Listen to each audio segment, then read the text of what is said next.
going on, everybody? Welcome back to the channel. It's hot out here, but I told you guys that I was going to make a video on installing disc brakes on the new Ford 9-inch Trick Chassis 9-inch we got in the car. And it's just you could get on there and you can actually add the brake kit to the order, if I'm not mistaken. If not, you can get on there and you can, of course, buy bigger, better brakes or whatever. I just went with more of just a kind of a factory style brake install or brake setup, disc brake setup at that. You don't have to get drilled slotted rotors, but I went ahead and got drilled slotted rotors. Let's see, I mean, it's basically just a standard caliper that you're going to be using, and it comes with all the brackets. It's actually like a quick performance kit. It comes in a quick performance package. The two companies, they must work together, obviously, but I mean, it's a bolt and play together setup, where I'm going to try to walk you through all that stuff, kind of narrate as I go, putting everything together.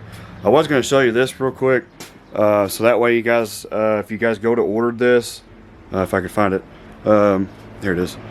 If you guys go to order this, I recommend going ahead and buying the braided brake hose kit.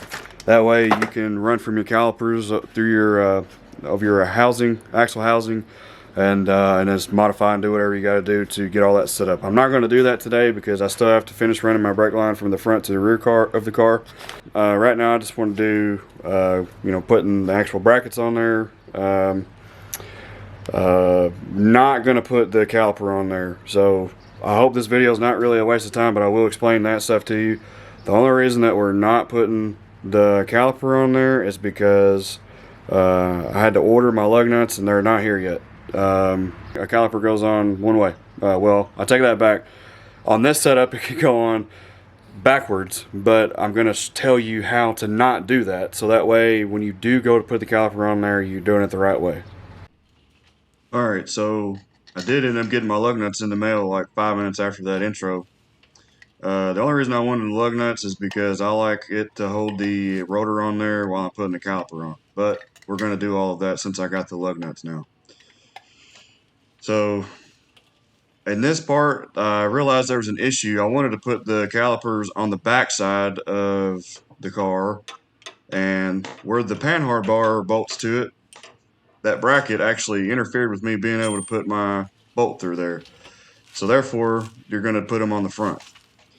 Now, this is your actual housing bracket for the caliper, and if you notice, there was a beveled area on the inside, and then there's a flat side.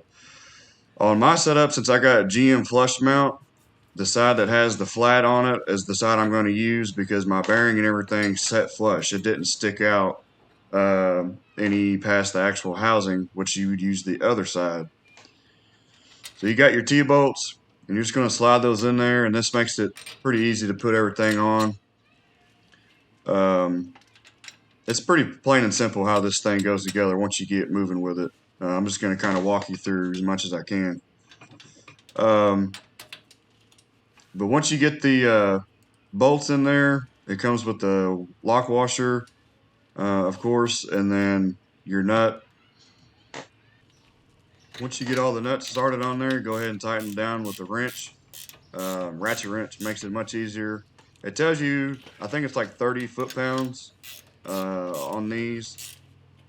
I just cranked the hell out of them, but I also noticed I over-tightened one and it actually pushed the washer back out. So I was just pretty gentle with it, but I still cranked it down pretty tight. So this is the actual caliper bracket. It goes behind the bracket you actually put on the housing. So you're going to put your bolt in. We got 4 bolts, and it comes with a spacer, and you want to put that in between. So get your bolt in, put your spacers on, slide your bracket on there. I thought it was easier to put 2 in at a time because that way it's not trying to like fall or swivel.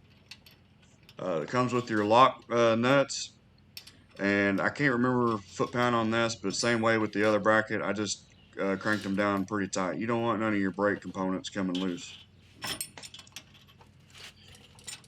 Again, I thought it was pretty simple install.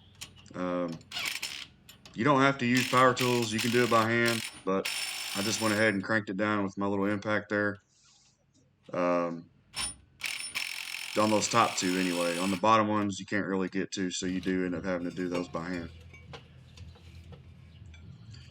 Alright, so it's time for the rotor install. And if you notice, you got multiple lug patterns on this, so I actually marked the ones that I needed. I just kind of held it up there and seen where they would line up, where they lined up at, and just marked them. This is not how the rotor is supposed to be installed, but this is what I do whenever I'm going to clean it off with some brake cleaner. You always want to try to spray them down a little bit. They usually come with like a little bit of oil or grease on them to keep them from rusting. So you make sure you want to clean all that stuff off before you finish your install.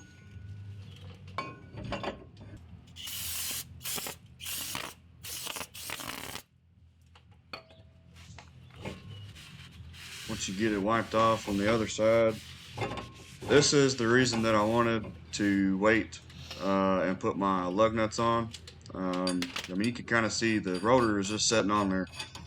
It's just a thing I like to do. Yeah, I probably could have done it without putting the lug nut on there, but it's just a little trick I know. But on the caliper, I told you they could go on backwards, and it's not necessarily backwards. I mean, it's upside down. So you got your fitting for your actual brake line goes in, and then on the other side, you've got your bleeder. You want your bleeder to go up. You don't want it to go down. So when you're going to put your calipers on, make sure that whichever way you're doing it, the bleeder actually faces up and is not down. I always like to take a little bit of grease and put on the actual caliper pins that slide through. This is just to make sure they stay lubricated and they slide freely whenever you're, pushing on the brake.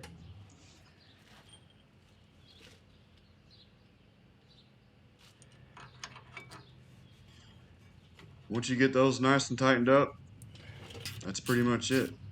I mean, it was a pretty simple install. Pretty self-explanatory.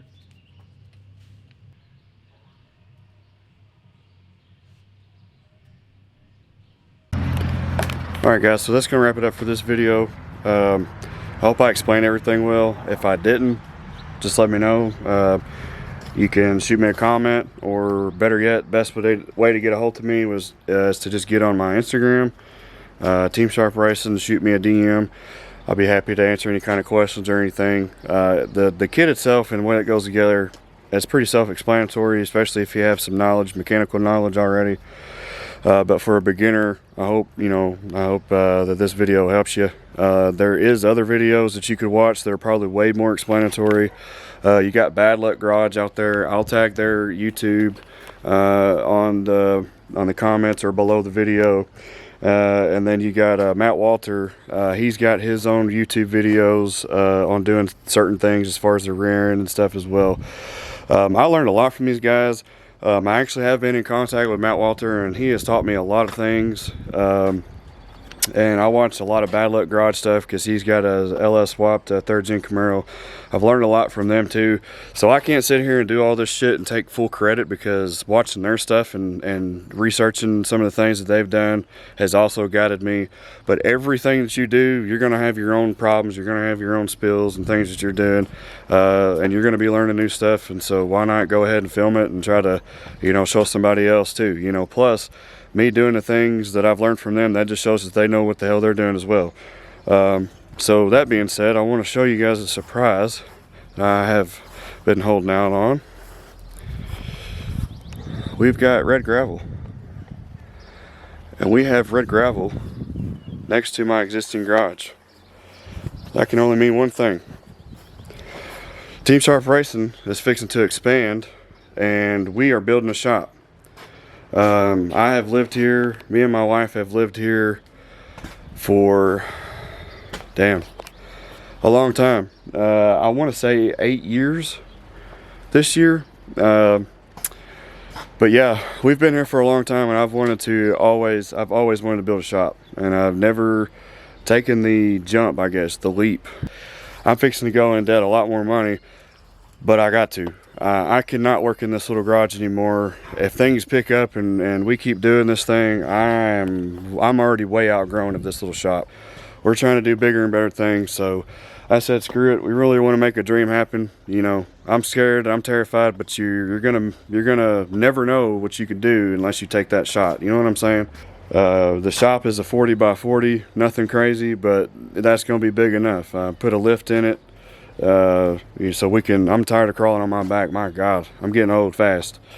You know, race season has already started and it's full force right now. Yes, of course, we want to be on the track racing. I'm hoping this year we do at least make a pass or a hit. I don't care if I break everything. I just want to make one hit so I could say I done it this year, because my goal was 2024. Hey, I want this car to make at least one pass. So anyways, I'll stop rambling. I'm getting excited about everything. But you guys let me know what you think. If you have any questions or anything about the brake setup or whatever, just let me know, all right? Appreciate it, guys.